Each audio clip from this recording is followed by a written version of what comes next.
In the year 52 before the Common Era, the most brilliant military mind in human history made a decision so insane, so utterly defying all logic, that his own generals thought he had lost his mind.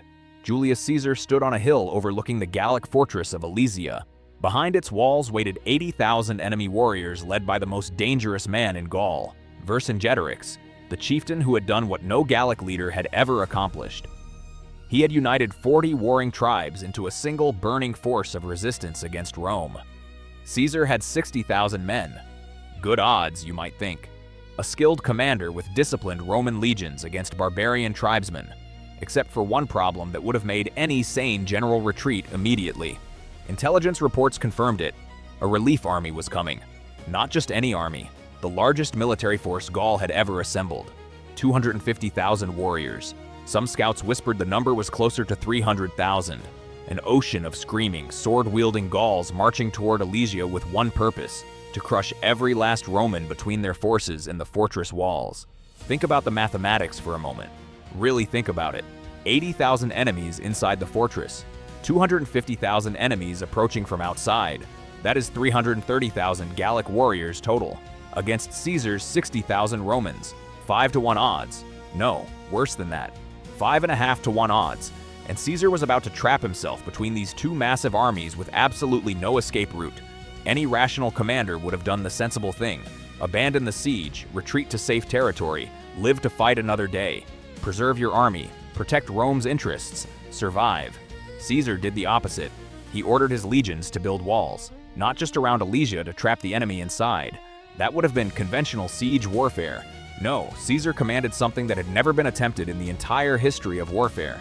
Build 2 walls, one facing inward toward the fortress, one facing outward toward the approaching relief army.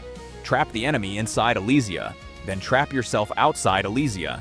Seal your own army between 2 walls with 380,000 enemies on both sides desperate to kill you. His officers stared at him in disbelief. His centurions, hardened veterans who had followed Caesar through 6 years of brutal Gallic campaigns, questioned whether their commander had finally cracked under the pressure. "Sir," one of them reportedly said, "you are ordering us to build our own tomb." Caesar looked at the centurion with those calculating eyes that had conquered half of Europe. "No," he replied coldly, "I am ordering you to build our monument. Generations will study what we do here. They will either marvel at our genius or curse our stupidity. Either way, they will never forget us." The legionaries began digging. They dug trenches 15 feet wide and 15 feet deep. They hauled timber from forests miles away. They constructed ramparts 12 feet high, topped with wooden battlements. They planted thousands of sharpened stakes facing both directions. They built 23 watchtowers along the inner wall alone. And all the while, 80,000 Gallic warriors inside Alesia watched them work, shooting arrows, launching raids, trying desperately to stop the Romans from completing their prison, because both sides understood what was happening. Caesar was not just building fortifications, he was creating the most elaborate killing machine ever designed. A double-walled death trap where Roman discipline would face its ultimate test against overwhelming numbers and desperate courage. The fate of Western civilization, though nobody knew it at the time, hung on this one impossible gamble. By the time you finish this story, you will understand 3 things that will change how you see ancient warfare forever. First, the secret engineering marvel that transformed a suicide mission into a strategic masterpiece. Second, the exact moment when Caesar personally saved his entire army from complete annihilation with a decision made in 5 seconds. Third, how one surrendering chieftain's final act of pride and nobility changed the course of European history for the next 1,000 years. But nothing about Alesia makes sense at first glance. Why would any commander voluntarily eliminate his own escape route? What engineering secrets allowed 60,000 men to successfully defend against 380,000 attackers coming from 2 directions simultaneously? How did Caesar know Vercingetorix would surrender before Roman supplies ran out and his own men starved? How do you feed 60,000 soldiers and 10,000 horses while they are simultaneously building 2 massive walls under constant enemy attack? How did Roman legionaries fight battles on 2 opposite fronts without losing their minds from exhaustion and fear? And what personal vendetta drove Julius Caesar to risk his entire career, his life, and Rome's future on this hilltop fortress in the middle of nowhere? To understand Caesar's madness, I need to take you back to where this nightmare began.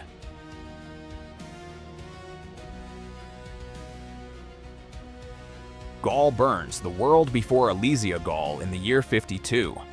Before the Common Era was not a unified nation. It was a patchwork of over 300 tribes, each with its own territory, its own gods, its own bitter feuds with neighboring tribes that had lasted for generations. But Gaul was also incredibly wealthy.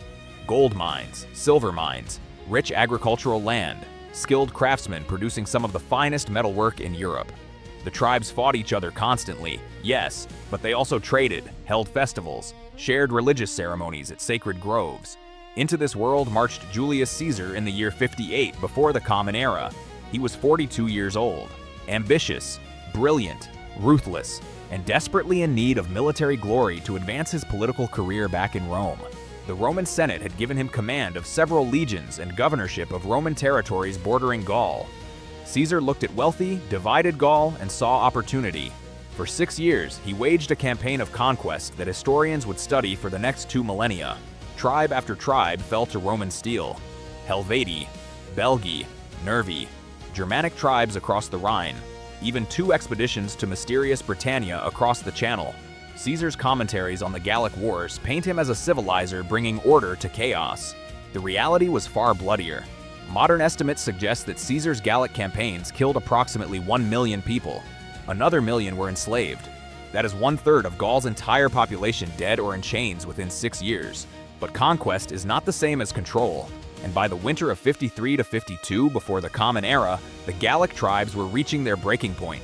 Roman taxes, Roman laws, Roman soldiers everywhere demanding food and shelter, Roman merchants buying up land, the old ways disappearing, replaced by Latin inscriptions and eagle standards. Something was going to break. Someone was going to rise up. That someone was Vercingetorix. His name meant Great Warrior King in the Gallic language. He was young, probably in his early 30s, the son of Celtillus, an Arverni chieftain who had tried to make himself king and been executed by his own people for that ambition. Vercingetorix inherited his father's ambition but learned from his father's mistakes. You could not simply declare yourself king of the Gauls. The tribes would never accept it, but perhaps you could unite them against a common enemy. In the winter of 52 before Common Era, Vercingetorix made his move. He raised the Arverni tribe in rebellion. Then he did something extraordinary.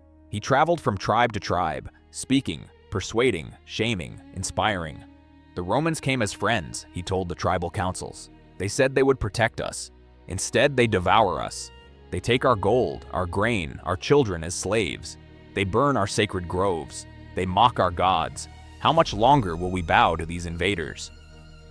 One by one, the tribes answered his call. Ancient enemies put aside their feuds. Arverni, Carnutes, Seniones, Parisi, Bituriges. Over 40 major tribes joined the confederation. For the first time in living memory, Gaul spoke with one voice, and that voice screamed for Roman blood. Caesar's situation became precarious overnight. His legions were scattered across Gaul in winter quarters. Supply lines stretched dangerously thin. Political enemies back in Rome were already whispering that Caesar had lost control. Without his legions, without his victories to shield him, Caesar would face criminal prosecution in Rome. His enemies would strip him of his command, his property, possibly his life. Everything depended on crushing this rebellion before it grew unstoppable. The campaign season of 52 before Common Era saw both sides maneuvering for advantage. Vercingetorix proved himself a capable commander, avoiding pitched battles, using scorched earth tactics to deny Caesar supplies, striking at vulnerable Roman positions. In May, Caesar suffered a humiliating defeat at Gergovia. Thousands of Romans died trying to storm a Gallic fortress. It was the first time the tribes had beaten Caesar in open combat. Vercinge's prestige soared, but Caesar was not finished. He had 10 legions of Rome's finest soldiers, approximately 50,000 legionaries plus another 10,000 Germanic cavalry mercenaries, wild horsemen from beyond the Rhine who had no love for Gauls. The two armies danced around each other through the summer. Skirmishes, raids, burning villages. Finally, in late August, near a river later, historians would identify as the Vingian. Caesar's Germanic cavalry caught Vercinge's mounted forces and destroyed them in a running battle. Vercingetorix, his cavalry shattered, needed to regroup. He needed a strong defensive position where he could wait for reinforcements while keeping Caesar's legions at bay. He chose Alesia. The fortress that couldn't be taken. Imagine standing at the base of a mountain looking up at an impregnable fortress. That was Alesia. The hill fort of the Mandubi tribe sat on a plateau approximately 1,500 feet above sea level. The plateau was shaped like a natural fortress, steep slopes on all sides, two rivers flanking it to the east and west. The only practical approaches were from the north and south, and even those required climbing difficult terrain under arrow fire from above. The Gauls had fortified the naturally strong position even further. Stone walls ringed the plateau. Wooden palisades topped the walls. Defensive ditches protected the approaches. Inside, the town could hold tens of thousands of people with their livestock and supplies. Any commander in their right mind would take one look at Alesia and march away. Storming it would cost thousands of lives with no guarantee of success. Starving it out would take months, maybe years. There were easier targets, but Vercingetorix had made Alesia his headquarters. He had brought 80,000 of his best warriors there. He had sent messages to every tribe in the Confederation. Gather your armies and come to Alesia. We will trap Caesar between our fortress and your reinforcements. We will destroy him forever. When Caesar's scouts reported all this, his officers expected him to avoid Alesia and seek easier victories elsewhere. Caesar rode to the outskirts of Alesia personally. He studied the terrain. He studied the fortifications. He studied the impossible logistics of besieging such a place. Then he turned to his second-in-command, Titus Labienus, and said 5 words that would echo through military history. "We will take this place." Labienus, a tough veteran who had served with Caesar for years, could not hide his shock. "Sir, that fortress—" "I know," Caesar interrupted, "which is exactly why we will take it. Vercingetorix thinks he is safe. He thinks no Roman general would dare attempt this siege. His overconfidence will destroy him. But the relief army will arrive in weeks, perhaps sooner, which is why we must work quickly." And that is when Caesar revealed his plan. A plan so audacious, so completely insane, that 2,000 years later, military historians still study it in disbelief. "We will surround Alesia completely, build walls all the way around the plateau, trap them inside." The officers nodded. That made sense. Standard siege tactics. "Then," Caesar continued, "we will build a second wall facing outward. When the relief army arrives, they will find us fortified. We will fight from between the walls, trapped on both sides but controlling the battlefield." Dead silence greeted this pronouncement. One of the tribunes finally found his voice. "Sir, that means we'll have no retreat. If either wall breaks, then we die," Caesar said simply, "which is why neither wall will break. You will build these fortifications to my exact specifications. You will make them perfect, because our lives depend on it. How long do we have? 2 weeks? Perhaps 3. After that, 250,000 Gauls will be trying to kill us from the outside while 80,000 try to kill us from the inside. So I suggest you start digging." The engineering challenge was staggering. The Romans would need to build approximately 11 miles of inner fortifications encircling Alesia, plus another 14 miles of outer fortifications to hold off the relief army. 25 miles of walls, ditches, towers, and obstacles, built from scratch, in hostile territory, while under constant attack from the fortress above. But Roman legionaries were not just soldiers. They were engineers, surveyors, construction workers. Every legionary carried an entrenching tool along with his weapons. Building fortified camps was something they did every single night on campaign. This would just be the largest, most elaborate camp in history. On September 1st in the year 52 before Common Era, 50,000 Roman legionaries began digging ditches around Alesia. They dug in shifts. Some men excavated while others stood guard with shields raised against Gallic arrows. The sound of pickaxes striking earth echoed across the valley from dawn to sunset. Vercingetorix watched from Alesia's walls. At first he laughed. Let the Romans dig. Let them waste their strength. When the relief army arrived, these elaborate ditches would become mass graves for Caesar's legions. But as the walls took shape, as the fortifications grew mile after mile, Vercingetorix began to realize what Caesar was doing. The Roman was not just besieging Alesia, he was building a prison for all of them. Days 1 through 3 of construction revealed Roman military engineering at its most terrifying efficiency. The circumvallation, the inner wall surrounding Alesia, began taking shape with mechanical precision. But this was not simply digging a ditch and piling up dirt. What Caesar designed was a multi-layered death trap that would make charging impossible. First came the ditches. Not 1, but 2 parallel trenches, each 15 feet wide and 15 feet deep. The inner ditch followed the base of Alesia's plateau, approximately 200 yards from the fortress walls, far enough to be outside effective arrow range, close enough to prevent anyone escaping. Where the terrain allowed it, Romans diverted streams to flood the inner ditch, creating a moat. Where water was not available, they left the ditch as a dry obstacle, but even a dry 15-foot trench is nearly impossible to cross quickly, especially under missile fire. Behind the ditches came the rampart. Excavated earth from the trenches was piled into a wall 12 feet high. Timber reinforcements prevented erosion.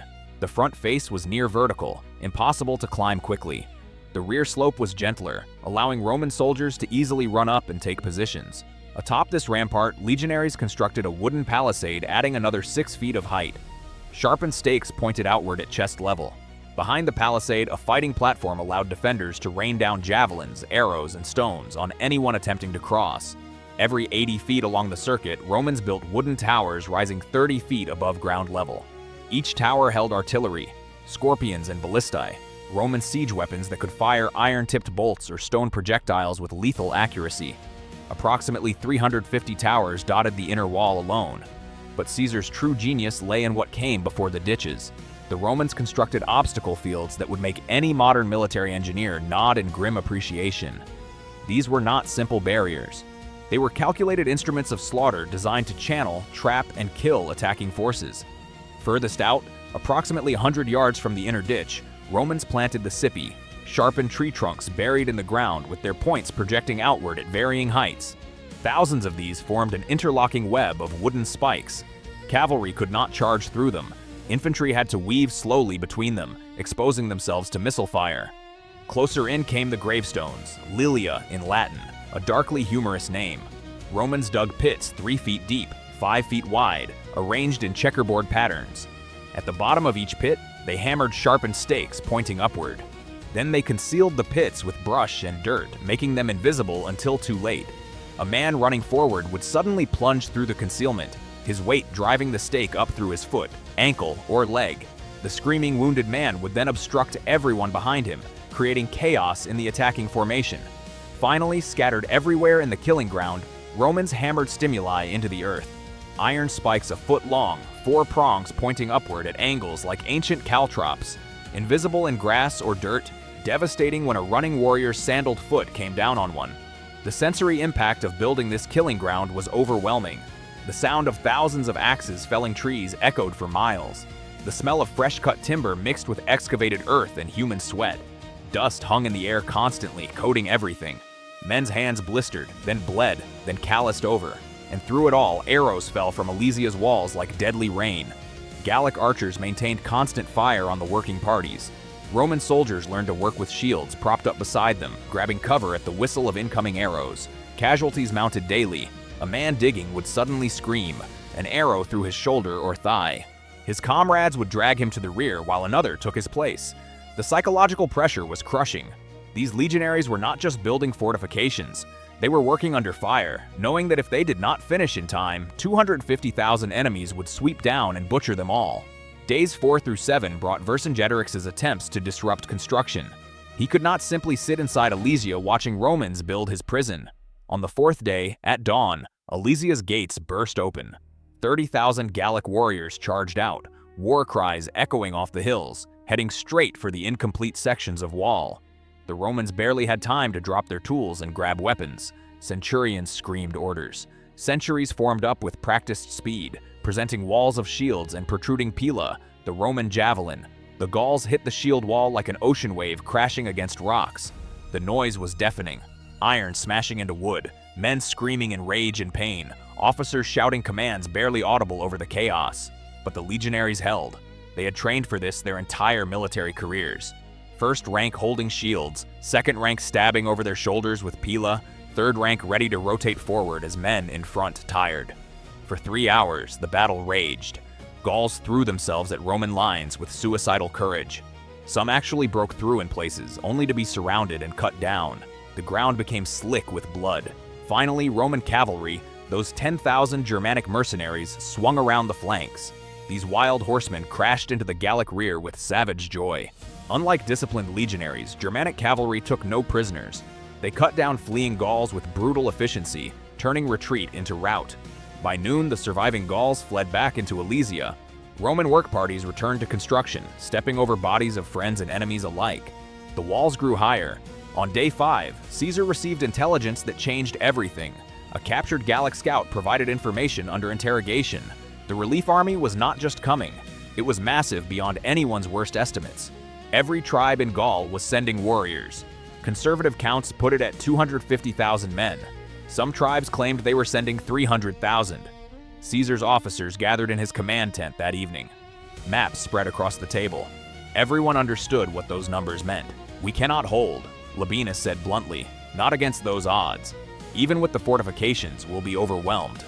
"Agreed," said Marcus Antonius, Mark Antony, commanding one of the legions. "We should abandon the siege now while we still can." Other officers murmured agreement. It was the rational choice. Live to fight another day. Caesar studied the map in silence. Outside, they could hear thousands of legionaries still working on the walls by torchlight. Finally, he looked up. "No retreat." "Sir, you heard me. No retreat. But Labienus is correct. The current fortifications are insufficient." He pointed to the map. "Here is what we will do. We will construct a second line of fortifications, facing outward." The tent fell absolutely silent. "The contravallation," Caesar continued, using the Latin term. 14 miles of walls, ditches, obstacles, identical to the inner fortifications but facing away from Alesia. When the relief army arrives, they will find us fortified. We will be the besiegers and the besieged simultaneously. "That's impossible," someone whispered. "That," Caesar said with a cold smile, "is exactly what Vercingetorix thinks, which is why we will do it. Dismissed. Work begins at dawn." Days 8 through 14 became a desperate race against time. The relief army was confirmed approaching. Refugee reports from fleeing civilians told of endless columns of warriors marching toward Alesia, every tribe sending every man who could carry a weapon. This was not just an army, it was a nation mobilizing for total war. Roman soldiers worked day and night. Sleep became a luxury measured in hours, not a full night's rest. Men collapsed at their posts from exhaustion, were revived with cold water, and returned to digging. The Germanic cavalry became Caesar's eyes and ears. These wild horsemen ranged 20 miles out, skirmishing with advance elements of the relief army, buying precious time. They returned with increasingly alarming reports. "The dust cloud stretched to the horizon," one chieftain reported. "I have never seen so many men in my life." Food supplies became a critical concern. Feeding 60,000 men plus 10,000 horses required enormous logistics. Every day meant thousands of pounds of grain consumed, hundreds of cattle slaughtered. Roman quartermasters calculated obsessively. How much food remained? How long could they hold out? Inside Alesia, Vercingetorix faced the same mathematics. 80,000 warriors, plus thousands of civilians who had sought refuge inside the fortress. The fortress that protected them was becoming their tomb. Vercing put his men on half rations, then quarter rations. "Slaughter all the horses," he ordered. "Then the cattle, then the sheep, anything with meat." But even that would not be enough. On day 10, Vercingetorix made a decision that would haunt him forever. The civilians, women, children, elderly, had to go. They consumed food without contributing to defense. Brutal calculation. Warriors must eat. Civilians were expendable. Roman sentries on the walls watched as Alesia's gates opened. Thousands of people streamed out. Women carrying infants, children clinging to their mothers' skirts, elderly barely able to walk. They moved toward Roman lines, hoping for mercy, hoping Romans would let them pass through. Caesar gave the order every general dreads: let no one through. The civilian refugees from Alesia reached Roman fortifications and found them closed. Guards at the walls shook their heads. No entry. The civilians turned back to Alesia. Those gates remained closed too. Vercingetorix could not take them back. He could not feed them. For 3 days, approximately 10,000 women, children, and elderly sat in no man's land between the walls and the fortress. No food, little water. Gradually, they began to die. Roman soldiers on guard duty tried not to look, but at night they could hear the crying, the begging, the desperate wails of starving children. Some legionaries tried to throw bread over the walls. Their centurions stopped them. "You'll be giving our food away. We need it to survive." "They're women and children," one soldier protested. "And we're soldiers. This is war. Get back to your post." By the 4th day, most of the civilians between the walls were dead, the survivors too weak to move. Eventually, Vercingetorix allowed the few remaining back into Alesia, but the damage to Gallic morale was catastrophic. Among Caesar's own men, doubt was spreading. Centurions reported murmuring in the ranks, soldiers questioning their commander's sanity. "He's trapped us. We're going to die here. Building walls while 300,000 Gauls march toward us. This is madness." The murmuring reached Caesar's ears. He responded with characteristic brilliance. On day 12, he personally toured the fortifications, not riding in a litter like some soft politician, walking, stopping at every work party, every tower, every artillery position. He spoke to the men, not speeches, conversations, asking about their families, praising specific soldiers by name for excellent work, explaining his vision. "Look at what you've built," he told one exhausted century resting beside their section of wall. "This is not just dirt and wood. This is Roman engineering, Roman discipline, Roman genius. The Gauls have numbers, but we have this." He tapped the rampart. "And we have something else they lack. We have each other. We trust each other. We fight as one." He pointed at the fortifications stretching to the horizon. "Every legion in this army has a section to defend. You know the men on your right and left. You trust them to hold, and they trust you. That trust, that discipline is worth more than 100,000 screaming barbarians." "But sir," one soldier dared to speak up, "there are 300,000 of them." Caesar smiled. "Then each of you only has to kill 5 or 6. I have confidence in your abilities." Laughter rippled through the exhausted men. The tension broke. They returned to work with renewed energy. The engineering details of the contravallation, the outer wall, matched the inner fortifications exactly. 2 ditches, flooded where possible. A 12-foot rampart topped with palisades, towers every 80 feet, and in front of everything, the obstacle fields of Sippi, Lilia, and Stimuli. The outer wall formed a rough circle 14 miles in circumference, enclosing Caesar's entire army plus the inner siege works. The space between walls varied from half a mile to nearly a mile in some places. This gave Romans room to maneuver reserves between the 2 fronts. Reinforcements could rush from one crisis point to another without leaving the fortified zone, but it also meant Caesar's army was now completely committed. There was no retreat path. The outer wall behind them was as formidable as the inner wall. They had voluntarily locked themselves inside their own fortress. On September 20th in the year 52 before Common Era, Roman scouts reported dust clouds on every approach road. The relief army had arrived. What appeared on the horizon that morning defied comprehension. This was not an army. This was a migration, an entire civilization on the march. Warriors from the Atlantic coast, tribes from the Mediterranean, men from the forests of the north, from the mountains of the center. Different languages, different gods, different fighting styles, all united by one thing: determination to break the siege of Alesia and slaughter every last Roman. Conservative estimates put the force at 250,000 warriors. Modern historians analyzing tribal contributions suggest closer to 240,000. But to the Romans on the walls, numbers ceased to matter. The relief army spread across the landscape like a dark ocean. Their camp extended for miles. At night, their cooking fires created a galaxy of lights visible from Alesia's plateau. From his highest tower, Vercingetorix could see them. After weeks of desperation, after watching his people starve, hope returned. The Confederation had answered his call. Caesar stood on his command tower, purple cloak making him visible to every soldier on the walls. He studied the enemy encampment through the failing evening light. Behind him, a scribe waited with stylus and wax tablet. "Message to all legion commanders," Caesar dictated. "Tomorrow we fight. We fight outnumbered. We fight trapped. We fight with no possibility of retreat, but we fight with walls we built ourselves. We fight with discipline they cannot match. We fight for Rome, for civilization, for each other. Any man who holds his post will be rewarded beyond his dreams. Any man who breaks will be hunted down and crucified. There is no middle ground. We win here, or we die here." Dismissed. That night, 60,000 Roman soldiers tried to sleep between 2 walls, knowing that dawn would bring the storm. Inside Alesia, 80,000 Gallic warriors sharpened weapons and prepared for a coordinated assault. Finally, after weeks of siege, they would break out. They would link with the relief army. Together, they would crush Caesar between hammer and anvil. The relief army, camped in the fields around the fortifications, performed their own rituals. Some tribes sacrificed to their gods. Others drank themselves into courage.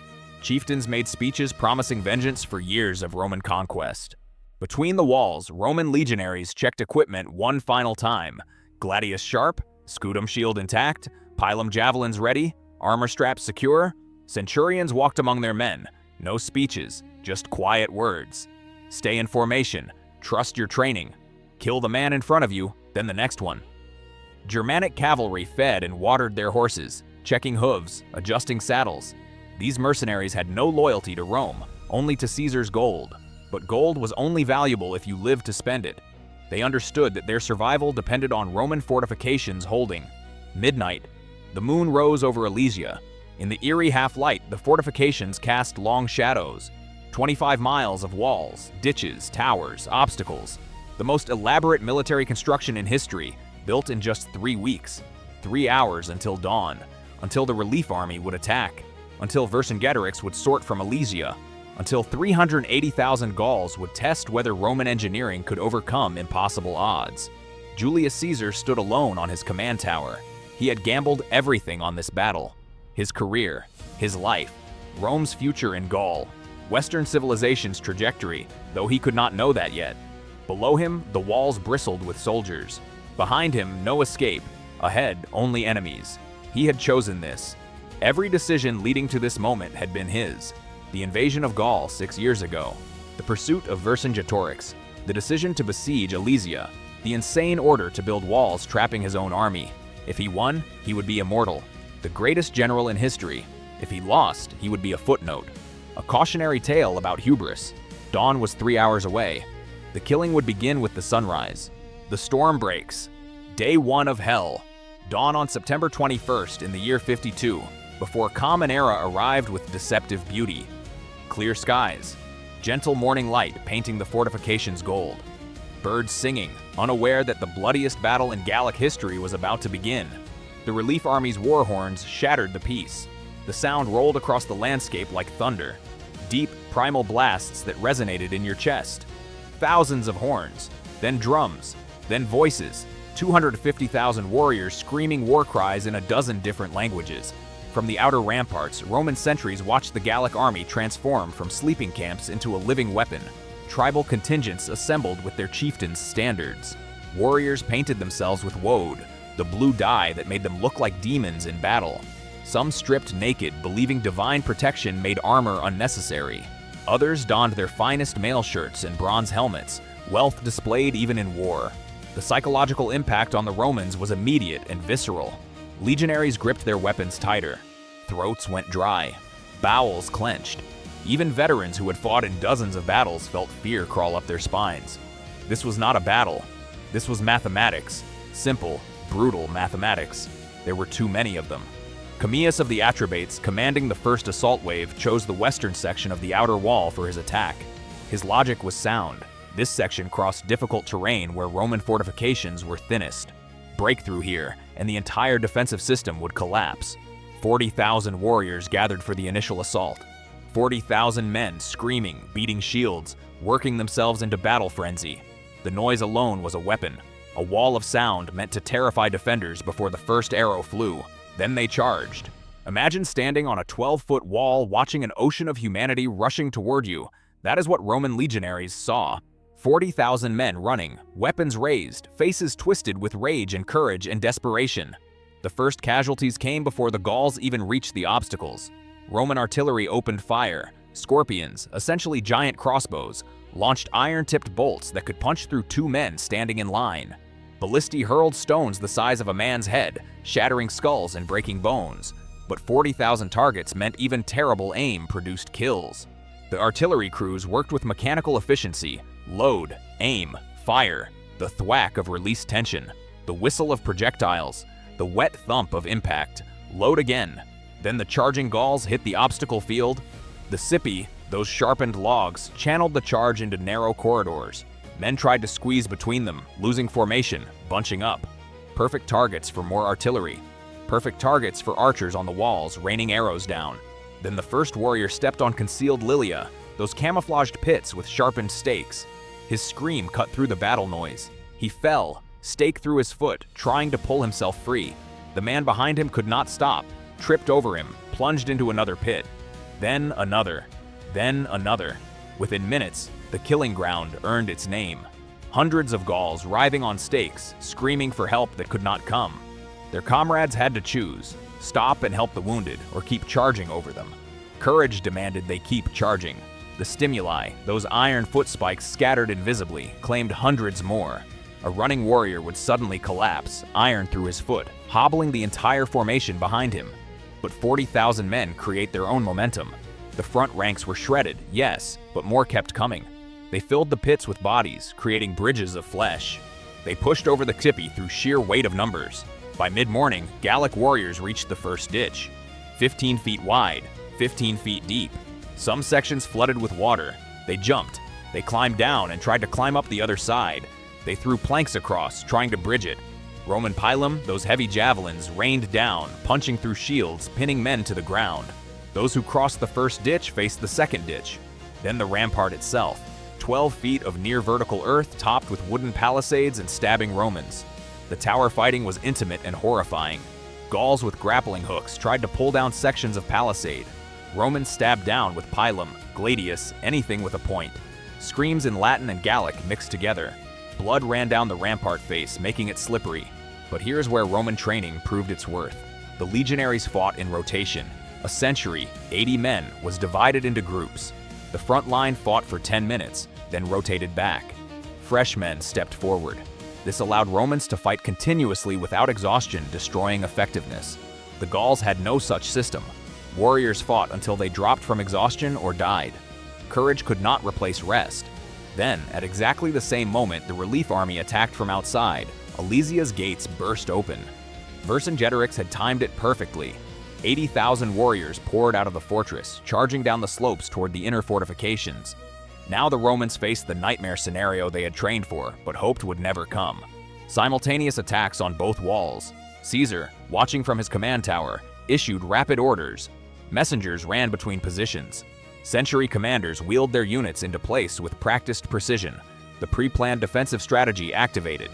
But plans are one thing, reality is another. The sensory overload was total. Screams from both directions. Arrows falling from Alesia's heights. Gallic war horns blowing. Roman officers shouting commands. The clash of iron on wood on flesh creating continuous thunder. The smell. Gods, the smell. Sweat. Blood. Shit. Fear has a smell. Death has a smell. It all mixed together into an overwhelming stench that made men gag even as they fought. Casualties mounted on both sides. Romans had better armor, better training, better positions. But Gauls had desperation, the most dangerous motivation in warfare. They threw themselves at the walls knowing death was likely, but defeat was certain if they failed. By midday, the western section was in crisis. Vercingetorix, Vercingetorix's cousin, commanding a picked force of 60,000 warriors, had identified the weak point Caesar feared. Where the outer fortifications crossed a valley between two hills, the rampart was thinner. Towers were spaced further apart. It was the seam in Rome's defensive system. Vercingetorix threw everything at this one point. 60,000 warriors against 2 legions, roughly 10,000 Romans, 6-to-1 odds. The mathematics were terrible. The Romans there fought with the desperation of men who knew their entire army depended on them holding. Centurions shouted themselves hoarse. Legionaries stabbed until their arms went numb, rested for 30 seconds, then stabbed again. The Gallic pressure was relentless.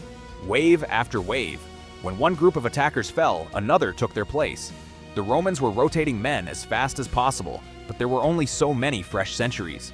Men who had already rotated through 3 times were sent back to the line anyway. By early afternoon, sections of the western rampart were fighting at 100% casualties. Every single man in some centuries was wounded. Light wounds, arrows in the arms or legs, cuts across the face, but wounded. They fought anyway because there was nowhere to retreat to. Caesar received the message he had been dreading. From Labienus, commanding the northern section, position critical, requesting immediate reinforcement. Cannot hold much longer without support. Moments later, another message.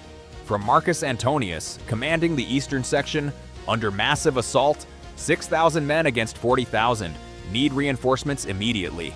2 crisis points. Insufficient reserves to address both properly. This is the moment when Julius Caesar made the decision that military historians study even today. He had 1 reserve left. 13 cohorts, approximately 6,500 men, held between the walls for exactly this situation. His final card. Caesar split them. 3,000 went to Antonius. 3,000 followed him personally to Labienus. 500 stayed as the absolute last reserve.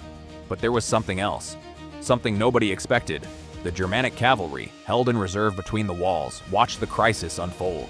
Their chieftain, history frustratingly does not preserve his name, saw Labienus's position about to collapse. He saw the relief army pushing through. He understood that if the outer wall broke, everyone died, including his cavalry. Without orders, without Roman authorization, 4,000 Germanic horsemen made a decision that saved Western civilization. They charged, not toward the immediate fighting at Labienus's position, around it, racing through a rear gate, galloping hard around the entire outer wall circuit, coming up behind Vercassivellaunus's assault force from the outside. 60,000 Gauls attacking the rampart suddenly heard thunder behind them. They turned and saw 4,000 heavy cavalry crashing into their rear. These were not civilized Romans. These were wild Germanic warriors who took scalps as trophies, who fought half-naked even on horseback, who showed mercy to no one. The psychological shock was devastating. Warriors who had been pushing forward suddenly tried to turn around. Formations that had been advancing disintegrated. Men at the back tried to face the cavalry. Men at the front kept pushing. The result was chaos. Caesar, arriving with his reinforcements at Labienus's position, saw the opportunity. So did Labienus. So did every Roman officer within sight. Forward, for Rome. The Romans, who had been desperately defending the rampart, suddenly counterattacked, pouring down from the walls over the obstacles they knew how to navigate, crashing into the disordered Gallic force. 3 separate Roman forces now hammered Vercassivellaunus's warriors. Labienus from the front, Caesar's reinforcements from the side, Germanic cavalry from the rear. Caught between 3 forces, pressed against their own obstacles, the Gauls had nowhere to go. The mathematics that had favored them moments ago, 60,000 against 10,000, now destroyed them. 60,000 men trying to retreat through narrow corridors created by the Scippi obstacles, crushing each other, trampling the wounded, panic turning army into mob. The slaughter was absolute. Germanic cavalry cut through fleeing warriors like farmers harvesting wheat. Roman infantry, exhausted from defense, found new energy in pursuit. Men who had been on the edge of breaking suddenly chased enemies who had been on the edge of victory. The entire Western assault, 60,000 warriors, collapsed in less than 20 minutes. Caesar, still visible in his purple cloak, personally led the counterattack. This detail matters. He was not commanding from safety. He was in the thick of it, gladius in hand, fighting beside his legionaries. The psychological impact on Roman morale was electric. "Caesar fights with us." The cry spread faster than any messenger. Men who could barely stand suddenly had strength for one more push. Inside Alesia, Vercingetorix watched his cousin's force disintegrate. His own assault on the inner walls had been grinding forward, actually breaching the rampart in 3 places. For a brief moment, it seemed like the interior might crack even as the exterior held. But then runners brought news of the Western collapse. The relief army's main assault had failed. 60,000 of their best warriors were trapped and dying. The warriors attacking the inner wall faltered. Word spread through the assault. The relief army was broken. No help was coming. Vercingetorix screamed orders, trying to rally his men. Some nobles fought on, personal honor demanding they die rather than retreat. But the majority, seeing the hopelessness, fell back. As sunset approached on that first day, the battlefield told its story in corpses.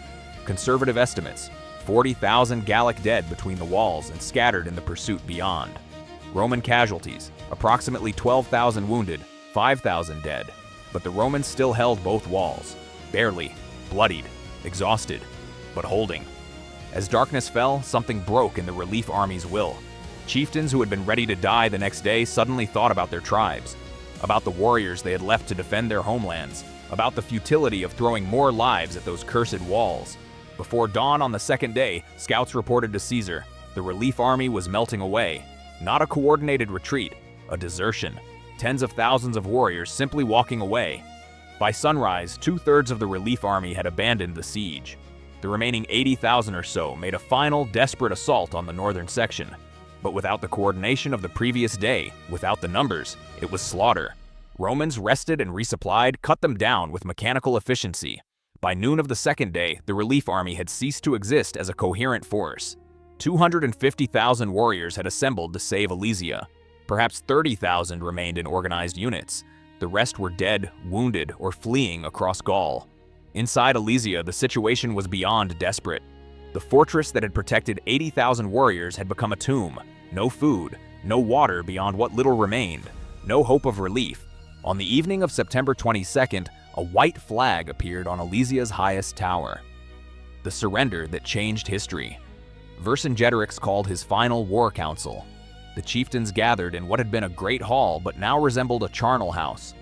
Wounded men lay everywhere. The smell of death and despair hung heavy. "We have 3 choices," Vercingetorix said quietly. His voice, which had rallied 40 tribes, now barely carried across the room. "We can fight to the last man. We can try to break through the siege lines, or we can surrender." "Fight!" some shouted. "Die free rather than live as Roman slaves." "Break out," others argued. "We still have 80,000 warriors. We can punch through somewhere." But the older chieftains, the ones who had fought longer, knew better. "The relief army is gone," one said. "If we fight, we all die, yes. But so do our families, the women and children still alive in this fortress. If we try to break out," another added, "the Romans will slaughter us as we run. It will be a massacre, not a battle." Vercingetorix listened to the debate. He had united Gaul. He had given his people hope of freedom from Rome. He had come so close. If the relief army had held for one more day, if his cousin's assault had broken through, if... Finally, he stood. The room fell silent. "I will go to Caesar," Vercingetorix said. "I will surrender myself. I will take full responsibility. Perhaps he will show mercy to the rest of you, to our people." "That is death," someone whispered. "Yes," Vercingetorix agreed, "but it is my death, not yours. I raised the rebellion. I united the tribes. I chose Alesia. The responsibility is mine. The consequences should be mine alone." None of the chieftains could meet his eyes. The next morning, September 23rd, 50 Tut before Common Era, the gates of Alesia opened. Not for an attack, for a single rider. Vercingetorix had donned his finest armor, polished until it gleamed, his best weapons, his most decorated horse. He rode out alone, moving slowly toward the Roman fortifications. Caesar, informed of the approaching rider, ordered his purple command cloak draped over his chair. He seated himself facing Alesia. Behind him, arrayed in ranks, stood representatives from every legion, witnesses to history.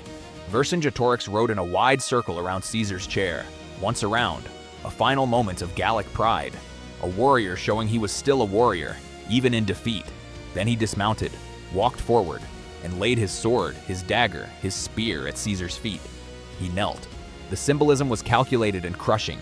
The man who had united 40 tribes, the greatest Gallic warrior of his generation, the symbol of Gallic independence, kneeling before a seated Roman. Caesar remained seated throughout. He spoke no words. He did not need to. The image said everything. In that moment, independent Gaul died. Oh, there would be skirmishes, minor rebellions, but organized, unified resistance to Rome, finished. The dream of a free Gaul, united against the invaders, buried in the dirt before Caesar's chair. The practical aftermath began immediately.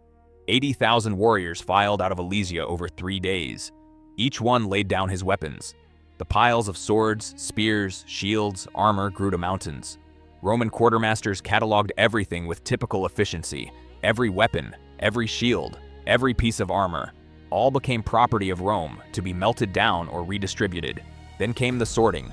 Caesar's treatment of the prisoners followed cold political calculation, not mercy.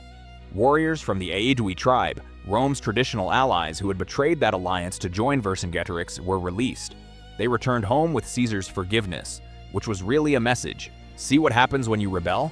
But Rome can be merciful to those who submit. Warriors from the Arverni tribe, Vercingetorix's own people, also received relatively lenient treatment. Caesar needed the Arverni as allies. Killing all their warriors would create permanent enemies. But the remaining 40,000 warriors? Different story. They were distributed among Caesar's legions. One warrior for every legionary. Payment for 6 years of brutal campaigning. Caesar turned 40,000 free men into slaves with a stroke of a pen. The mathematics of it are staggering. 40,000 slaves, valued conservatively at 500 denarii each, equaled 20 million denarii. In modern terms, hundreds of millions of dollars. Caesar had just made himself and his army extraordinarily wealthy. Vercingetorix himself received special treatment. He was not killed immediately.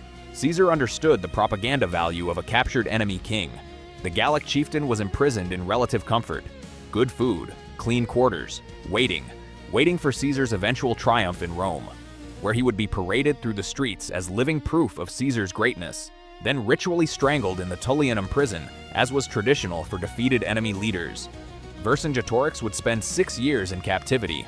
6 years thinking about Alesia, about how close he had come, about the relief army that had abandoned him, about whether his sacrifice had saved any of his people or only prolonged their suffering. In 46 before Common Era, during Caesar's triumph in Rome, Vercingetorix was dragged through the streets in chains. Romans jeered. Children threw rotten vegetables. This great warrior, reduced to a spectacle. After the triumph, he was taken to the Tullianum, an ancient underground prison that still exists today. There, he was ritually strangled. His death marked the final chapter of the Gallic Wars, the last echo of resistance. But Alesia's consequences extended far beyond one man's death. The world that Alesia made the immediate effect was total Gallic submission. Within months, the remaining pockets of resistance crumbled. Tribes that had fought Romans for generations suddenly signed treaties, accepted Roman governors, began paying Roman taxes. The transformation was stunning in its speed. Within a generation, Gallic nobles were sending their sons to Rome to study, learning Latin, adopting Roman fashion, Roman laws, Roman gods. Independent Celtic culture, which had dominated Western Europe for centuries, began its long fade into memory. Druids, the Gallic priests, were systematically suppressed, their sacred groves cut down, their oral traditions, which preserved centuries of knowledge, lost forever as the old priests died without being able to train successors. The death toll of Caesar's Gallic wars staggers modern sensibilities. Modern historians estimate approximately 1 million Gauls killed, another million enslaved. In a population of roughly 3 million, that meant 1/3 dead, 1/3 enslaved, 1/3 left to adapt to Roman rule. That is genocide by any modern definition. But Caesar's commentaries on the Gallic Wars, written as propaganda for Roman audiences, paint it as bringing civilization to barbarians. History, as they say, is written by the victors. Alesia's military legacy proved even more enduring. The double wall technique became standard Roman siege doctrine. Military engineers studied Caesar's fortifications for centuries. The specifications, ditch width, rampart height, spacing of towers, appeared in Roman military manuals. Napoleon Bonaparte, 17 centuries later, visited Alesia's site. He walked the terrain where Caesar's walls had stood. He ordered archaeological surveys to understand exactly how Caesar had trapped himself between two armies and survived. Modern military academies still teach Alesia as the perfect example of turning defensive warfare into offensive victory. How to use fortifications not just to protect yourself, but to channel enemy attacks into kill zones. How to fight outnumbered by controlling the battlefield. Politically, Alesia cleared Caesar's path to civil war. His enemies in Rome, who had been preparing treason charges, suddenly went quiet.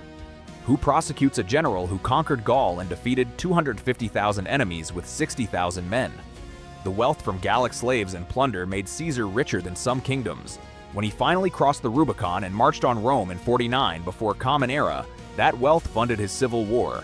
The loyalty of his veterans, forged in moments like Alesia, followed him across that river. Legionaries who had built impossible walls and held against impossible odds would follow Caesar anywhere.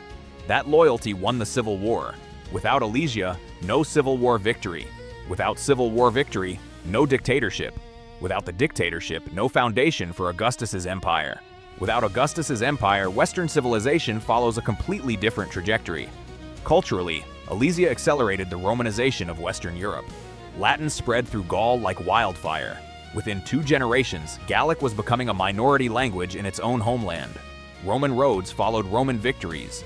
The road network Caesar built to supply his legions became the foundation for European trade routes that still influence modern highway systems. Gallic gods were given Roman names and absorbed into Roman pantheon.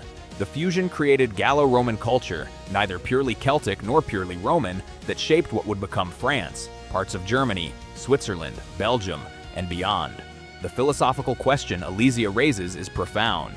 When is risking everything the only rational choice? Caesar faced political destruction if he failed in Gaul.